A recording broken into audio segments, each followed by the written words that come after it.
Hello there, everyone. I am back with a brand new interview again today. My last one would be the one before this was with Darren McQuaid, the Magic Ghostbuster. Today I am with Adrian Finney of the White Rose Ghostbusters. I believe that's covering Sheffield, is it? And Yeah, mostly Sheffield. Sheffield.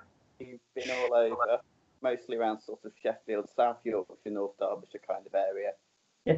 And also the creator of the real Ghostbusters, the Lost Adventures, which is like a motion comic It like is, video series, isn't it? yeah, it's been really popular actually. So Okay, so let's start with off with your group first. How long have you been? How long has your group been around, and how long has the events been going on?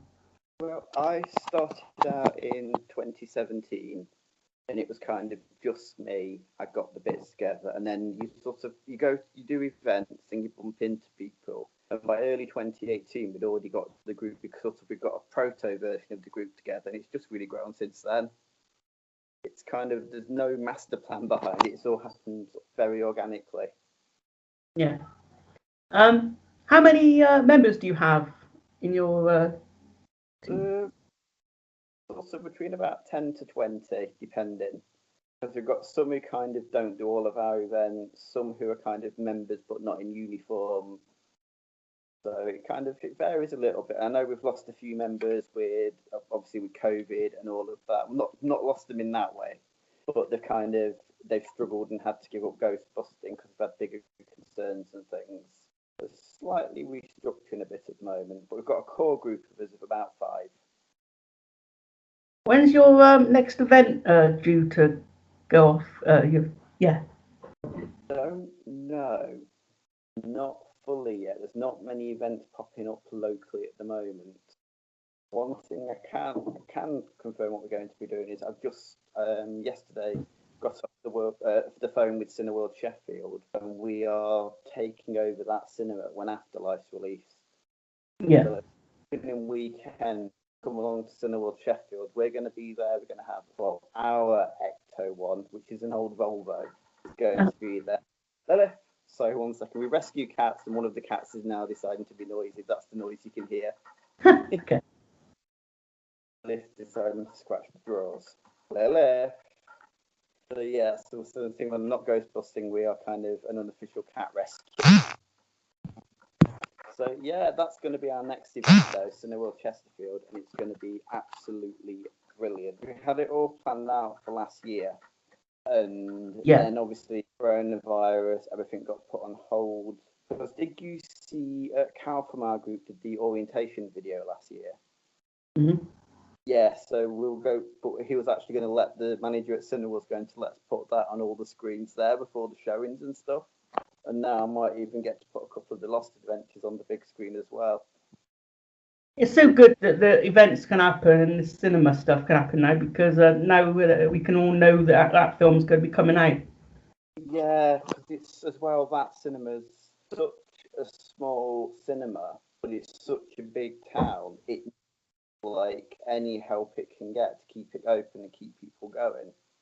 So we're more than happy to help them because we've got a few other local groups, and you've got where we are Sheffield, they're Cineworld. You've got quite a few other groups all try and fight over who gets Sheffield. Whereas Chesterfield down the road, similar size cinema just gets forgotten about. Yeah. So there's more than enough to go around and more than enough groups, so it's all good. The only time I ever first met the Bristol Ghostbusters, which is the one in our city, was in 2019.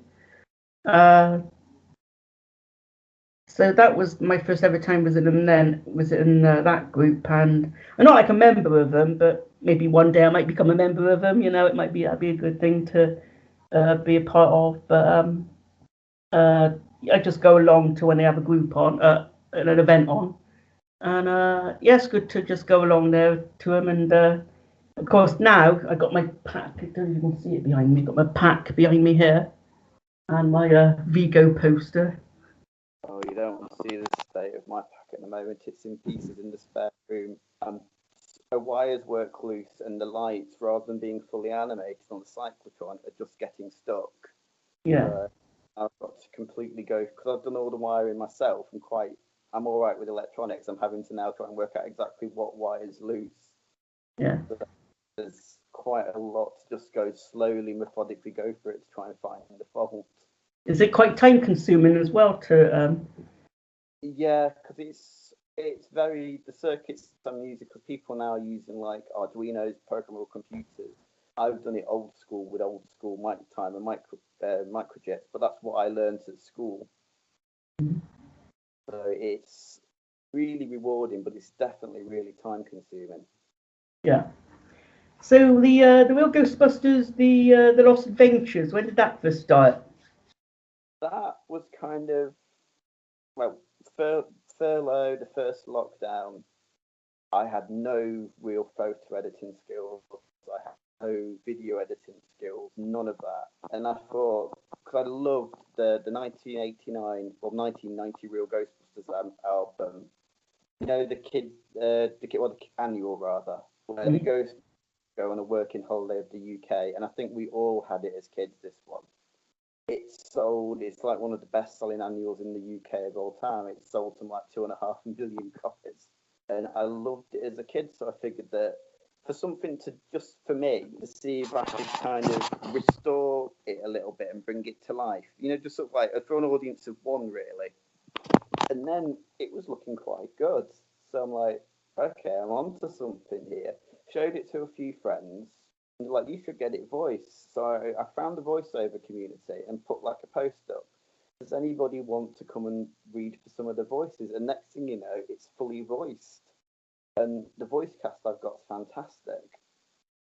So yeah, big shout out to that. And it kind of just, again, it was something to keep me busy and to keep me sane because I've got quite a few health concerns and health issues. So last March, work told me not to come in because I'm considered at risk of COVID, or extra risk of COVID. And I'm still not being allowed back to work yet. And that kind of, when you've always worked and you've always had drive, that kind of enforced boredom really, really like does something to you. So I kind of called it my sanity project. Yeah. How many do you think you've done now? I think now, actually, I should be keeping count, but I've started rather than name. I took the numbering away because I found that numbering was putting off some people from watching. They thought they had to watch all the previous ones, and I want them all to be little standalone 3 to 5 minute adventures. But I think we've done 15 plus a couple of Slimer shorts. Yeah, I've been really getting into them, and I just the one you recently posted to my group, I just clicked onto it straight away and thoroughly enjoyed it. That was for the Ghostbusters Day one. And yeah, yeah, the kids where they meet an exorcist. Yeah. And it's kind of like there's so many little nods in that as a kid the comic went straight over my head. Because I'd never seen The Exorcist at age 5 when that came out, but I read the comic and the comic stuck with me. Yeah. But The quality of them holds up so well, the writing and the artwork. It's just a shame there's not really anybody preserving them or reprinting them. Is there one being worked on now? No, yeah, I've got the next couple are already finished, and I've got the lines back from the voice cast for the next 6, which will take us up till Christmas. So yeah, it's been keeping you really busy, hasn't it? These videos. Some kind of busy work project to do. Plus, I'm trying to make sure that when I do start back work, I'm far enough ahead that I can keep up with the schedule. Yeah, because of course you'll have work, and plus you'll be trying to do the comics strip as well. Yeah, and we've got comic events up again. Keeping the animal rescue also keeps us really, really busy. So yeah, nice, but it is nice to have. This project has been so fun to work on. We're quite global as well. If you look at the voice cast, it's funny because you've got Lance, who voices our Peter Venkman, very much in the style of Dave Coulier. He's actually an American DJ living in the Philippines. You've got Stephanie, who voices Janine, and I think is perfect. He's in California. You've got Christopher, who voices out Egon's up in Canada, as is Corey, who voices Ray, and he sounds more like Frank Welker's Ray than Ray does in the cartoon. He is so good, and I've actually had people message for him to get him involved in other projects because he sounds so much like the cartoon. But what I find funny is the guy who voices our Slimer, Gordon, he actually is only just up the road from me in Leeds. Oh, that's good. And I didn't think, because I thought I'm not going to find anyone who can do that Slimer voice well. And he was the first person who messaged, like, can I be part of this? I can do voices. And it's just so weird that he's so local. Yeah. Comparatively speaking. So, yeah, he's brilliant.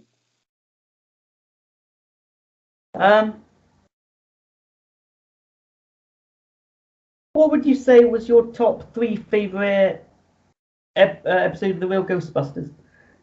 Ooh, gonna have to go for Series 1 and Series 2. I think you've got to have Do Not Open Till Doomsday has to be the favourite. That's Knock Knock, I think. What's that, sorry? That Knock Knock? Yes, Knock Knock, sorry, yeah, Do Not Open Till Doomsday. It holds up so well. Plus, kind of the ending's quite dark for a cartoon. You'd never get that made today. Where the Ghostbusters basically think they're on a suicide mission and they're not coming back. Still go on regardless. But you'd never get that in the cartoon. So the writing for that's just brilliant. And then, anything with the boogeyman in it, he's just a brilliant villain. And creepy. Or anything with Batman in it, really. You can find, at least from those early couple of series, till the voice changes, it's hard to find a favourite. Because they're all just so good. Yeah. I think the first time I ever saw a Real Ghostbusters episode was the Knock Knock one. Because of course I was born in '84, so I wouldn't have seen the original movie. Born in '82, so again I'm just that little bit too young to have seen the film first time round. Yeah, but I would have been able to see the first one. I think I saw them both, maybe when I was 5, so in '89. Yeah, because Cal from our group went and looked back through TV listings, and he found out Ghostbusters first aired on British TV, like at its debut, Christmas '88. Yeah. So it would have been Christmas '88, I think, when I would have first saw Ghostbusters. That's probably the same with you. It was on Boxing Day on ITV. Yeah. Because it's like one of the things that always surprised me with the cartoon was I went back at university, so the mid-2000s, got like a bootleg copy with all the episodes on it, which is a bit naughty, but at the time it was out of print, so there's no other way to actually get all the episodes. So it was like ordered them on eBay on VCD, so like 3 episodes on a disc. It all was a bit dodgy looking. And then that was the first time I saw some of the later episodes, because back in the 80s, we didn't have any of the later episodes air. You know, once we had Buster Jones took over as Winston, and when Dave Coulier took over as from Lorenzo Music as Venkman, we didn't have those back then. I think the new ones I saw, the Real Ghostbusters on I had VHS tapes. Yeah, I had all the VHS tapes, yeah. It was the 10 volumes, I think, it was only released back then. But each one only had like 2 episodes on it. Yeah, that was it. I still have those in my dad's loft. Yeah. But yeah, so we didn't get those. They didn't air till repeats much later into the 90s. Do you know why? I think that the episodes was released here on VHS, they were the syndicated seasons. Yeah, didn't get those later ones after, just because ITV was too cheap to pay for the extra episodes. They just repeated what they got. Did that with so many cartoons back then, like Thundercats is another one. It had 104 or 108 episodes, and we only ever had 52 air over here back in the day when we were kids, because ITV were just too cheap to pay for the rest. Yeah. Well, I first ever saw the Real Ghostbusters in its completeness when I first had the Real Ghostbusters Complete Collection.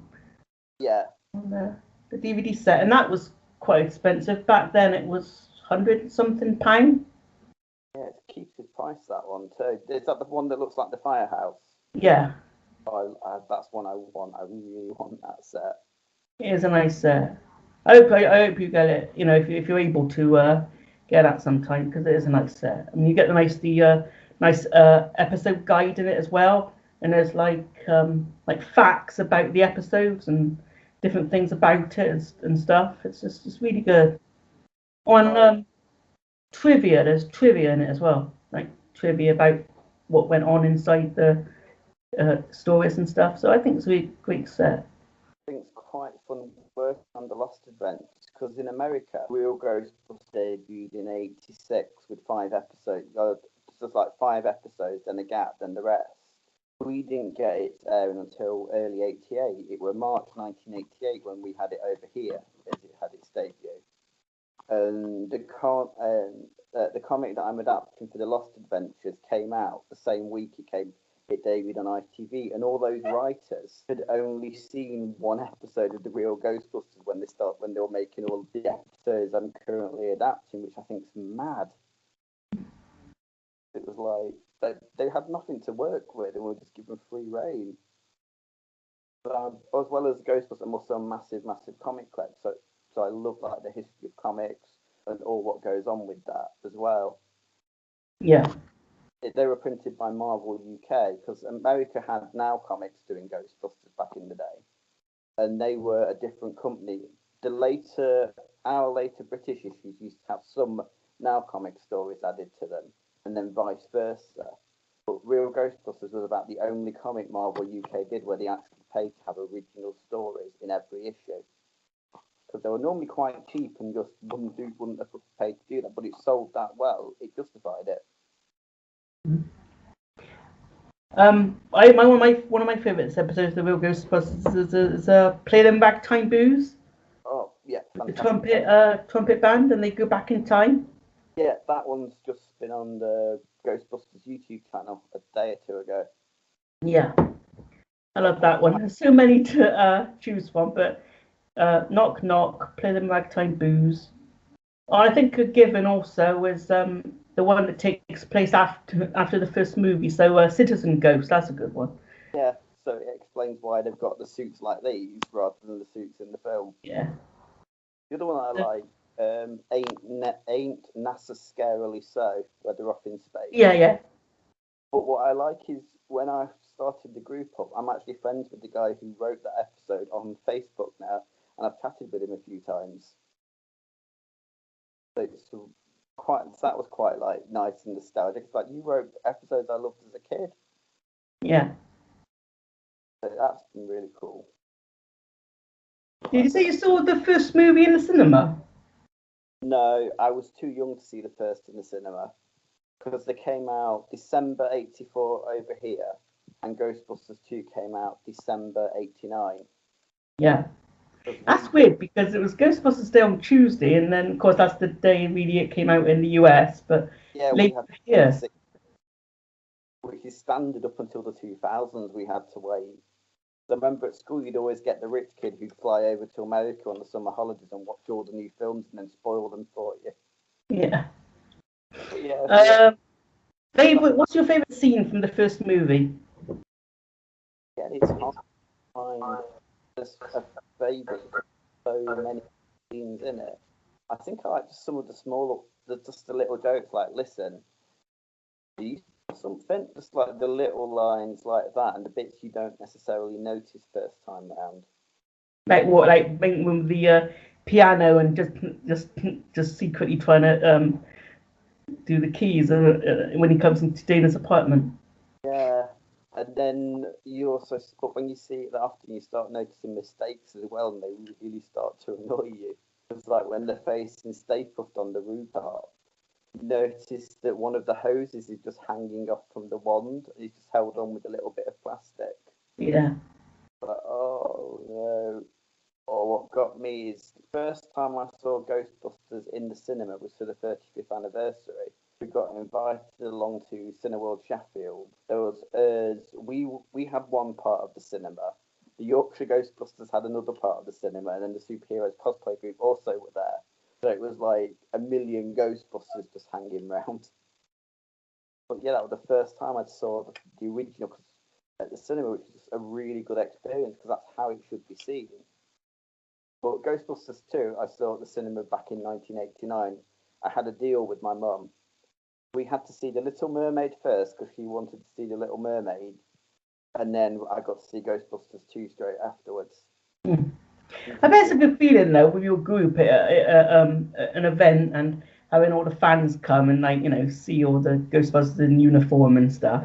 It is the best feeling in the world, I have to say, when you're out there with the gear on and you've got everybody just clapping and cheering, and everybody's just like, "Hey!" It's just brilliant, and just making people smile. Yeah. But oddly enough, with COVID, it's not the Comic Cons that I've missed as much. I used to do a lot of the charity events, like children's hospital visits, all of that kind of stuff. Is that a cat? And it's those that I miss more because just making people smile. Because I had to.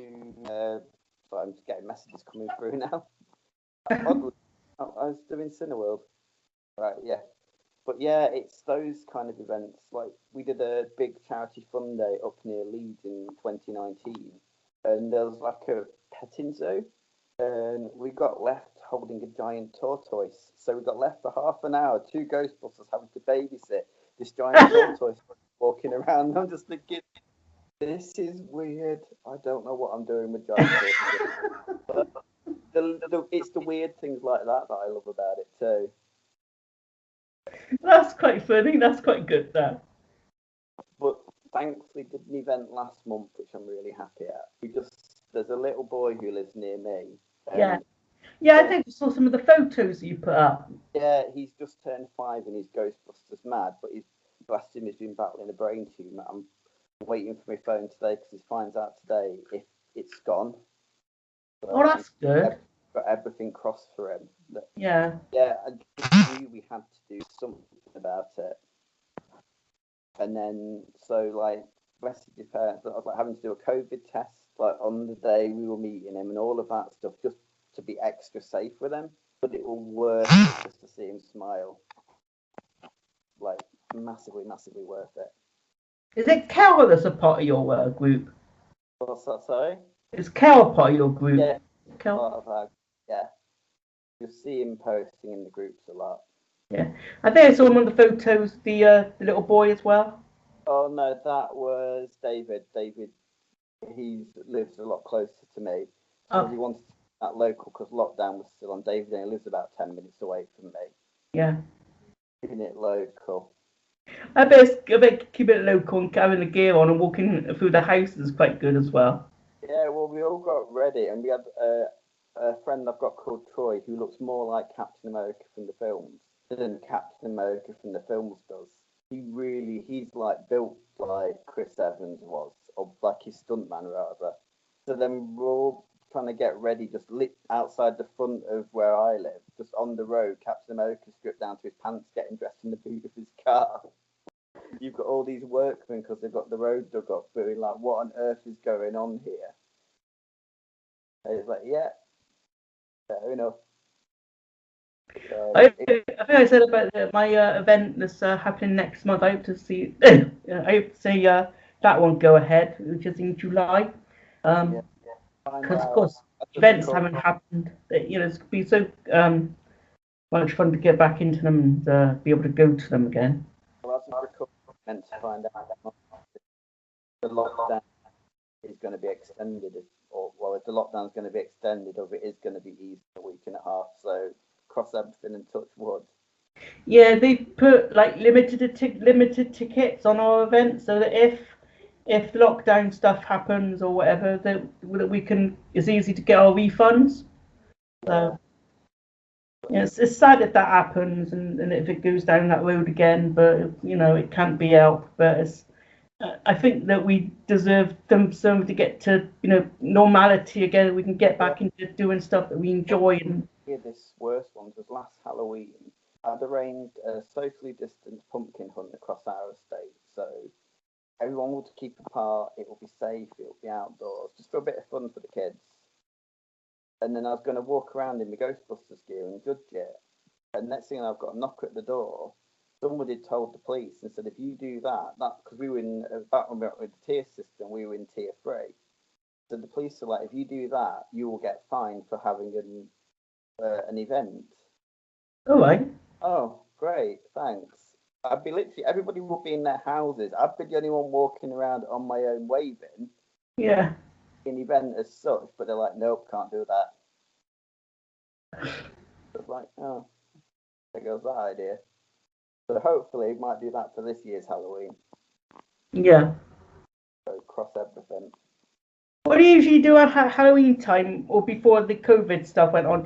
Halloween, Do you put your gear on and stuff, or? Sheffield City Council every year put on an event called Out of This World, which is like a Comic Con, but it takes over the entire city centre. Okay. 30 to 40,000 people across the day. I mean, the scale of this event is, you just can't get over how big it is with people there. So we've gone along, so we always go along to that, and it's so much fun because it's as well. It's people who aren't like not even normal Comic Con going people. So people who aren't used to seeing like characters walking around, who aren't used to seeing the Ghostbusters walking around. So I love that, and I really hope it comes back in some form this year. Mm-hmm. Plus, we always get to have our stand there, and we always do really, really well for the charities we support there. And because we normally rescue, save money for local cat rescue called either Friends of Feral or Save a Stray, and we can raise more in that one day, and sometimes it can take them 6 months to raise, just because of the sheer amount of people we've got there. The main thing that the Bristol Ghostbusters raise funds for is the St. Peter's Hospice. What does your group do? We support other like we've got the local radio does Cash for Kids charity drive every year where they do superhero day. So I've always been along to that, and that's their big thing. And that goes to help disadvantaged children locally, children with illnesses locally. So it's all different children's charities, and do quite a few events for them over the year. I did get asked earlier to do wing, walking on the top of the wings of the plane. Oh, okay. Yeah, so I'm like, oh, but you have to. I think I could have raised the target, but then I'd have to lose 3 stone in weight to be. I'm like, I don't think that's happening. There's no way I can lose that much weight by end of August. Oh dear. There's like nope. So I love doing that, and then when it's our own events, we help either Save a Stray or Friends of Ferals, 2 local cat rescue charities. But I've been working with the cat rescue charities long, long, long before I was ghostbusting. How many cats do you have again? With us at the moment, we have 42. Yeah. Yeah, we have quite a lot.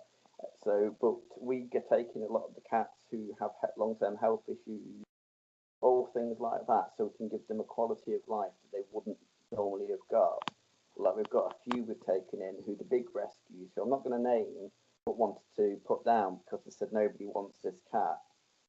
So they either have, but with us, they've got a decent quality of life. They get loved, they get fuss, and they're happy. Whereas we couldn't see any get put down like that. It's just wrong. And then we've also now got 3 snakes, a bearded dragon.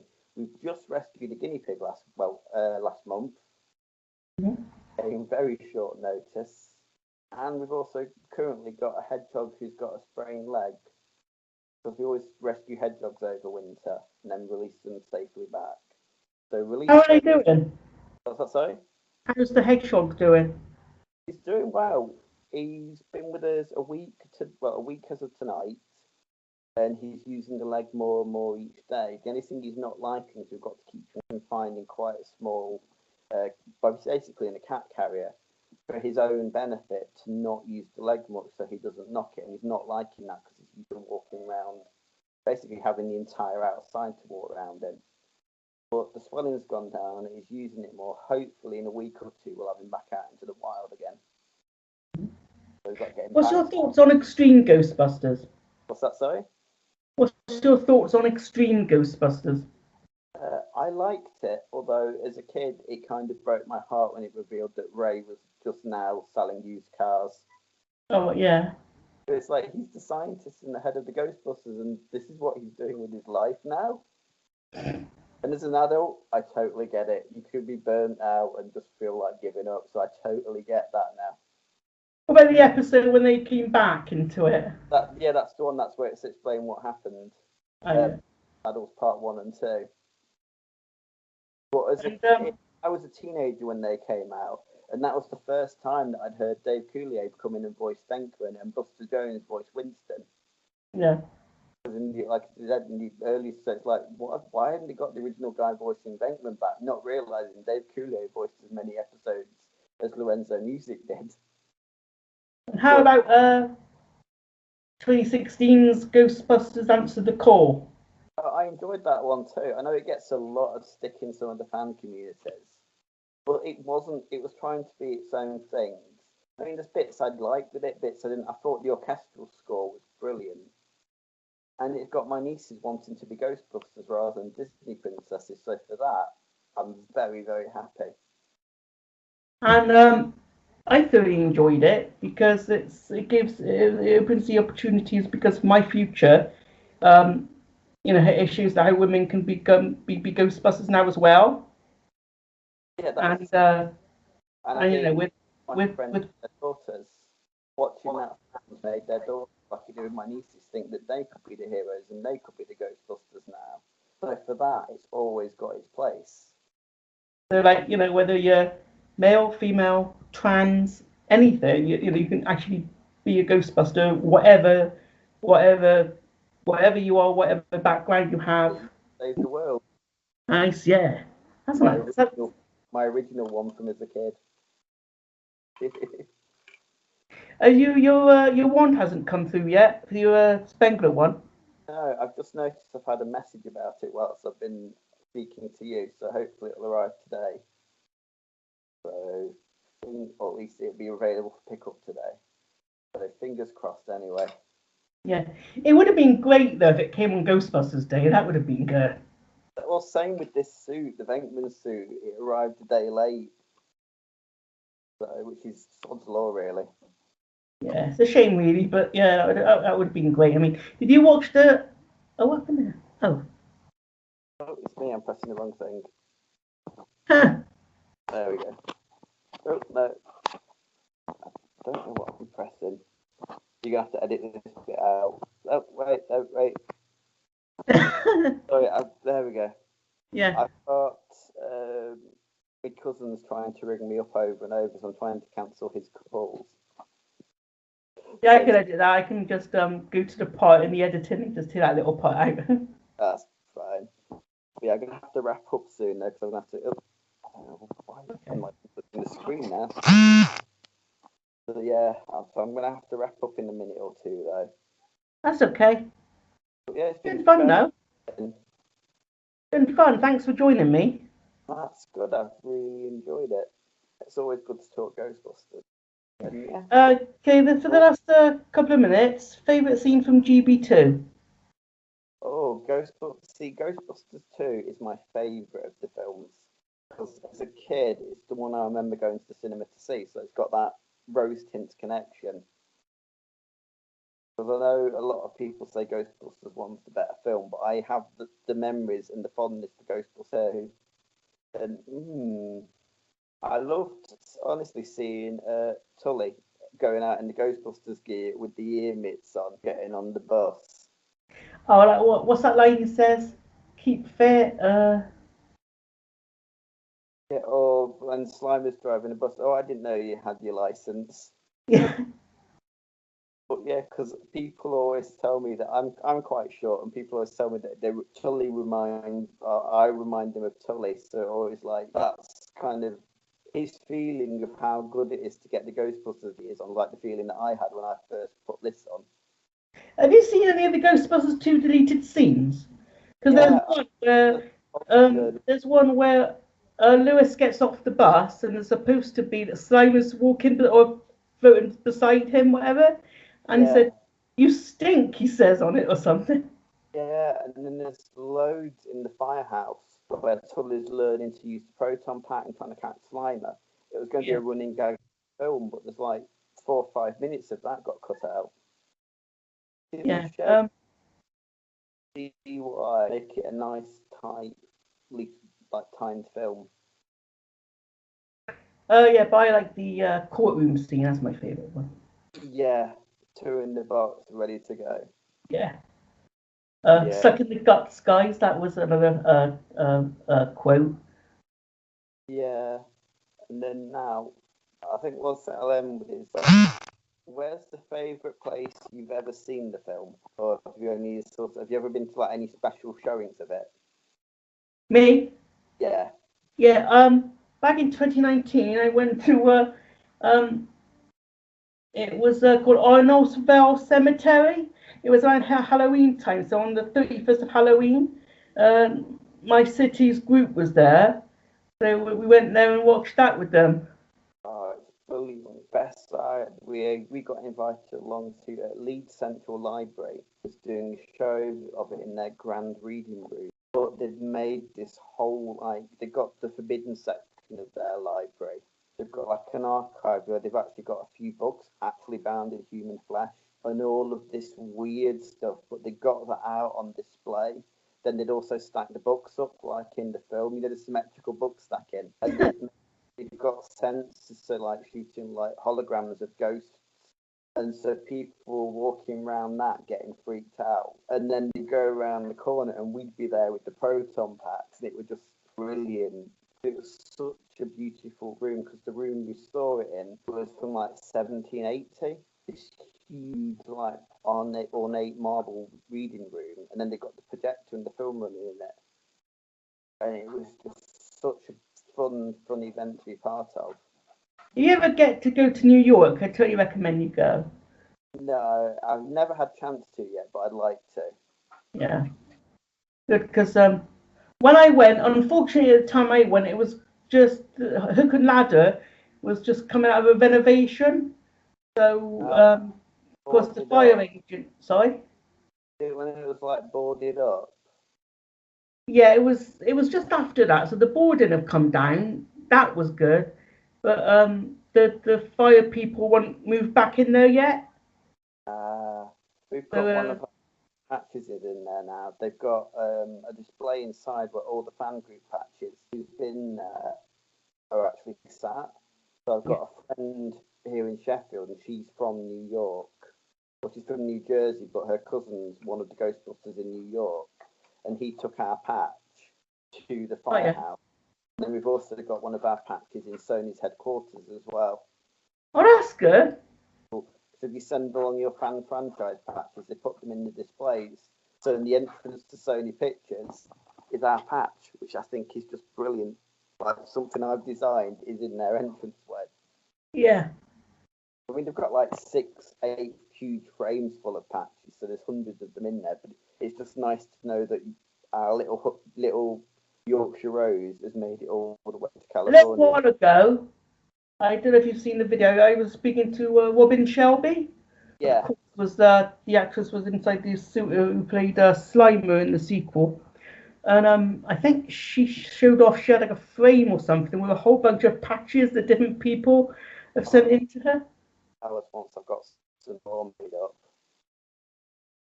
But, yeah, she had a lot of them from different franchises from around the world. Getting new, I need some. I've got quite a selection. You do patch trades, but I've not had any patches because we used to get ours made by a little haberdashery shop, and they closed down because they were quite elderly at the start of COVID. But now I think they've used that as an excuse to retire, so I need to find somewhere else to get them made. Because I like the idea sort of supporting local businesses with all the stuff we do. Yeah, so when you had your patches, are them done locally? Yeah, they're all done locally. Because we're quite made in Sheffield, so everyone's quite proud of that. So when you say when you make a patch and you get your patch package done. How many do you get done at one time, say? I've got 50 done with the original lot. And then they've all just, the group members have got them, then doing some patch trays for people, that kind of thing. Yeah, that's good. So it's quite cool. And then we've also got like glow in the dark pin badges and stuff like that I've had made up too. But again, they were a local business who were doing them for us. So you've got to try and support local is what we try and do. Did you enjoy the documentary Ghost Heads? It was all right, yeah.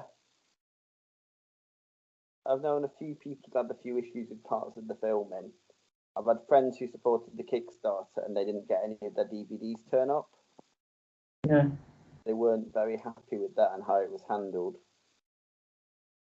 Oh, wasn't that King of the Town? I think that was someone.